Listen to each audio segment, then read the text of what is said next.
ఆర్థిక అంశాల గురించి మనం మాట్లాడినప్పుడు 1991 పూర్వం మన దేశంలో ఎలాంటి ఉత్పత్తి పెరగాలన్నా, ఎలాంటి ప్రజా అవసరాలు తీరాలన్నా మన విధాన నిర్ణయం చేయగలిగిన పెద్దలు కేవలం ప్రభుత్వం ద్వారానే అవన్నీ జరుగుతాయి అని అప్పట్లో నిర్ణయం చేసేవారు. అంటే పబ్లిక్ సెక్టర్ ద్వారానే దేశంలో అన్ని రకాల సేవలు అందుతాయి, అందించగలము, దానివల్ల ప్రజలకి చాలా వెసులుబాటు జరుగుతుంది అని మనందరం కూడా చదువుతూ వచ్చాం. మనందరికీ తెలుసు, పంచవర్ష ప్రణాళికల ద్వారా ఈ ప్రభుత్వ సంస్థల్ని నెలకొల్పుతూ దేశవ్యాప్తంగా ప్రభుత్వ పెట్టుబడి ఈ రంగంలో ఆ విధంగా జరుగుతూ వచ్చేది. ఆ రోజుల్లో ఎవరైనా కూడా పబ్లిక్ సెక్టర్ రంగం దేశానికి ఒక గుడిబండలాగా మారుతుంది, దీనివల్ల భారం పెరుగుతుంది అని ఎవరైనా మాట్లాడితే చాలా మంది వారిని మీరు దేశాన్ని గురించి ఆలోచన చేసే ఉత్తమ పౌరులు కాదు అని వారిని విమర్శించేవారు. అలాంటి తరుణంలో 1991 సంవత్సరంలో ఆర్థిక మార్పులు తీసుకొచ్చిన ఆనాటి ప్రధానమంత్రి స్వర్గీయ పివి నరసింహారావు గారు అనేక విధాలుగా మార్పులు తీసుకొచ్చారు. ఆ రోజు నుంచి ఒక్కరోజు అంటే మనం తెల్లవారి సూర్యోదయం అవంగానే కొన్ని ఆదేశాలు అమలు చేశారు. ఉదాహరణకి లైసెన్స్ లేకుండా మీకు ఏది ఉత్పత్తి చేయడానికి మీకు శ్రద్ధ ఉంటే, ఆర్థిక వెసులుబాటు ఉంటే మీరు వెళ్ళి అక్కడ ఉత్పత్తి చేసుకోవచ్చు అని చెప్పి ప్రభుత్వం ఆదేశాలు ఇచ్చింది. నాకు చిన్నప్పుడు జ్ఞాపకం, నాకున్న అట్లాస్ సైకిల్ కి టైర్ కొనుక్కోవాలన్నా కూడా కోఆపరేటివ్ స్టోర్స్ కి వెళ్ళి అక్కడ సైకిల్ టైర్లు కొనుక్కునేవాళ్ళం. వెస్పా స్కూటర్ కి పెద్ద క్యూ, దొరకాలంటే చాలా కష్టం. టెలిఫోన్ కనెక్షన్ కావాలంటే మీకు తెలుసు చాలా ఇబ్బంది. ఎవరింట్లో కూడా ఫ్రిజిటైర్ ఉండేది కాదు, చాలా కష్టం. అలాంటి వ్యవస్థ నుంచి ఇవాళ మనం అడిగిన అరగంటలో సెల్ ఫోన్ కనెక్షన్ వస్తుంది. మనకు కావాల్సిన కారు కొనుక్కోవచ్చు, స్కూటర్ కొనుక్కోవచ్చు. అంటే వినియోగదారుడికి కావలసిన వస్తువులు ఇవాళ సమాజంలో ఉత్పత్తి అవుతున్నాయి. ఆ ఉత్పత్తిదారుడు ఎవరైతే ఉన్నాడో అతని యొక్క నేర్పరితనాన్ని పెంచుకోవడానికి విదేశాలలో ఉత్పత్తి అవుతున్న ఆ ఉత్పత్తిదారుడితో ఒప్పందం కుదుర్చుకుంటున్నాడు. అతనికి ఇష్టమైన చోట కావాలంటే మన దేశంలో పెట్టుకుంటాడు ఆ కర్మాగారం, లేకపోతే అక్కడ ఉత్పత్తి అయిన వస్తువుల్ని ఇక్కడికి దిగుమతి చేసుకుంటున్నాడు. ఇలాంటి వెసులుబాటు 55వ సంవత్సరంలోనో 60 సంవత్సరంలో గాని ఎవరైనా ఒక ఆర్థికవేత్త దీని గురించి ఊహ కూడా చేయడానికి ఇబ్బందిగా ఉండేది. కానీ ఇవాళ జరుగుతోంది, అది మన కళ్ళెదురకుండా మనకి జరుగుతోంది. కొన్ని వస్తువులు వస్తున్నాయి, కొన్ని వస్తువులు మృగ్యం అయిపోతున్నాయి, కొన్ని సేవలు దొరుకుతున్నాయి, కొన్ని సేవలు మనకి దొరకట్లేదు. దేనికి ప్రజాదరణ ఉన్నదో ఆ వస్తువులు మిగులుతున్నాయి. దేనికి ప్రజాదరణ కొంత కొరత వచ్చిందో అవి ఆటోమేటిక్ గా అక్కడి నుంచి అదృశ్యం అయిపోతున్నాయి. కాబట్టి ప్రభుత్వమే అన్ని సేవలు చేయాలి అనే ఒక వాదనకి ఇవాళ చరమగీతం పాడటానికి సమయం అయింది. ఆ దృష్టితో మనం చూసుకున్నప్పుడు దేవాలయాల్లో కూడా ప్రభుత్వం యొక్క పెత్తనం ఎందుకు, ప్రభుత్వంలో ఉన్న ఆ సామర్థ్యం ఏమిటి, ప్రభుత్వానికి ఆ అనుభవం వస్తున్నదా? లేదు కదా. ఎందుకంటే ప్రభుత్వంలో ఉన్న అధికారులు వారిలో అనేక మంది నాస్తికులు ఉండొచ్చు, వారి ఇతర విశ్వాసాలని నమ్ముకుని ఉండవచ్చు.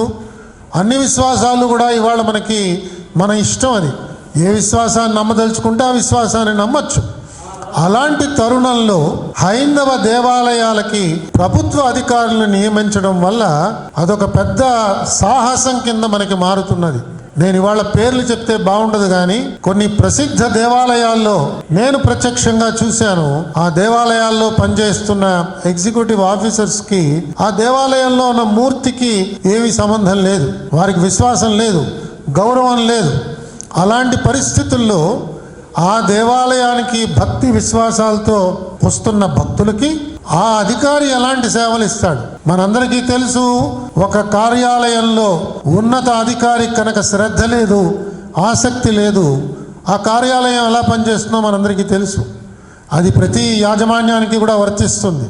అది న్యూస్ పేపర్లో ఉన్న ఎడిటర్ దగ్గర నుంచి టెలివిజన్ ఛానల్లో పనిచేస్తున్న ఎడిటర్ దాకా పనిచేస్తుంది. శ్రద్ధ లేకుండా కార్యాలయంకి వచ్చి కేవలం జీతం కోసం కూర్చుంటే దానివల్ల ఎలాంటి ఉపయోగం జరగట్లేదు. ఇది మనకి ప్రభుత్వంలో ఎదురవుతున్న గడ్డు సమస్య.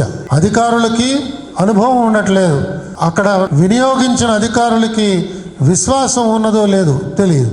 అలాగే దేవాలయ ఆస్తుల్ని ఇవాళ ప్రభుత్వ ఆస్తుల కింద అందరూ పరిగణిస్తున్నారు. ఒకానొక సమయంలో కొంతమంది అధికారులకి దీనివల్ల చాలా పెద్ద సమస్య వచ్చింది. ఎందుకంటే ఆనాటి ప్రభుత్వం ప్రజలందరికీ ఇళ్ల స్థలాల పట్టాలు ఇస్తాం అని ముందుకి కదిలినప్పుడు కొన్ని ప్రాంతాల్లో వాళ్ళకి ప్రభుత్వ భూములు లేకపోవడం వల్ల దేవాలయ భూములు ఇచ్చేద్దామని చెప్పి పూనుకున్నారు. ప్రకాష్ రావు గారు లాంటి పెద్దలు కొంతమంది దేవాలయ భూములు మీరు ఎలా ఇస్తారండి, అది మీ సొత్తు కాదు కదా అని వాళ్ళందరూ వచ్చి అడ్డుపడినప్పుడు అప్పుడు చాలామంది అధికారులకి వాళ్ళకి ఇది గ్రహణం అయింది మాట. ఓ ప్రభుత్వ భూములు కాదు మాట దేవాలయ భూములు అని చెప్పి. ఎందుకంటే ప్రభుత్వ భూముల కింద దేవాలయ భూములను కూడా పరిగణించడం ప్రారంభించారు. దేవాలయ ఆస్తులు కాపాడటానికి సమస్యగా మారుతున్నది. మరియు ఇంకొక పక్క తాత్విక చింతన సమాజంలో చాలా చక్కగా పెరుగుతున్నది. అనేక కారణాల వల్ల ఇవాళ మనిషికి కావలసింది శాంతి, ఒక రకమైన సౌలత, మానసికంగా ఏ విధంగా తనకి ఎదురవుతున్న సమస్యలకి పరిష్కారం కావాలి అని వెతుక్కుంటున్న వారందరికీ కూడా దైవ భక్తి ఒక గొప్ప వరం కింద కనిపిస్తున్నది. అది ప్రవచనాల వల్ల కావచ్చు, ఇతర ఉపన్యాసాల వల్ల కావచ్చు, మంచి మంచి గ్రంథాలు ప్రచురణ జరగడం వల్ల కావచ్చు, సమాజంలో ఆస్తికత్వం కూడా ఇంకొక పక్క పెరుగుతున్నది. అందుకే మనం చూస్తే దేవాలయాల్లో అసంఖ్యాకంగా ఇవాళ భక్తులు వస్తున్నారు. చిన్న పెద్ద దేవాలయాలకి ఉండవలసిన తేడా కొంత ఉండగా అనేక వేల మంది భక్తులు వస్తున్నారు. మరి భక్తులు ఇన్ని వేలల్లో వస్తున్నప్పుడు దానికి అనుగుణంగా ఆ దేవాలయాలకి ఆస్తులు వస్తున్నప్పుడు, ఆదాయం వస్తున్నప్పుడు ఈ ఆదాయానికి జవాబుదారీగా ప్రభుత్వం ఉండాలి. ఆ జవాబుదారీతనంలో కూడా ప్రభుత్వం వంక మనం అందరం అనుమానాస్పదంగా ఇవాళ చూస్తున్నాం. దీన్ని వ్యక్తిగత లాభాలకు కూడా వాడుకుంటున్న కొన్ని సంఘటనలు మనందరం కూడా మీ సేవల ద్వారా, వార్తాపత్రికల ద్వారా మనందరికీ కనిపిస్తున్నాయి. భక్తులు విశ్వాసంతో ఆ దేవుడికి సమర్పించిన డబ్బు ఈ విధంగా అన్యాక్రాంతం అవడం కూడా ఏమాత్రం మంచిది కాదు. కేవలం 200 సంవత్సరాల నుంచి ప్రభుత్వాలు దేవాలయాల్ని చూస్తున్నాయి. మరి 200 సంవత్సరాల క్రితం ఎవరు చూశారు ఈ దేవాలయాల్ని? ప్రజలే చూసుకున్నారు, జమీందారులు చూసుకున్నారు, రాజులు చూసుకున్నారు, పండితులు చూసుకున్నారు, అర్చకులు చూసుకున్నారు, ఆ గ్రామ పెద్దలు చూసుకున్నారు. అంటే అలాంటి వ్యవస్థకి మళ్ళా మనందరం కూడా స్వాగతించాలని, ప్రభుత్వాలు మేల్కొని హైందవ సమాజం యొక్క శ్రేయస్సుని ఆ సమాజానికి అప్పచెప్పి గౌరవంగా వాళ్ళు పక్కకు తప్పుకుని అవసరమైనప్పుడు ప్రభుత్వాలు వచ్చి సహాయం చేయొచ్చు. పెద్ద పెద్ద ఉత్సవాలు వచ్చినప్పుడు, అధిక సంఖ్యలో ప్రజలు వచ్చినప్పుడు కావలసిన సౌకర్యాలకి తప్పకుండా ప్రభుత్వం వచ్చి సహాయం చేయాలి. విశ్వాసంతో వచ్చిన భక్తులు అనేక మంది వచ్చినప్పుడు ప్రభుత్వాలు సేవలు అందించడం అంతా సమంజసం. కాబట్టి ఆ విధంగా ప్రభుత్వాలు చేస్తూ ఈ దేవాలయాలన్నీ కూడా వెంటనే ప్రజలకి, భక్తులకి అందించాలని చెప్పి వెంటనే ప్రభుత్వం అక్కడి నుంచి తల ఉంచి పక్కకి వెళ్ళిపోవాలని చెప్పి ఈ వేదిక ద్వారా గ్లోబల్ హిందూ హెరిటేజ్ ఫౌండేషన్ ఏర్పాటు చేసిన ఈ అవకాశాన్ని నేను చేజిక్కించుకుని మీ ద్వారా ప్రభుత్వాలకి విజ్ఞాపన చేస్తున్నాను. స్వస్తి.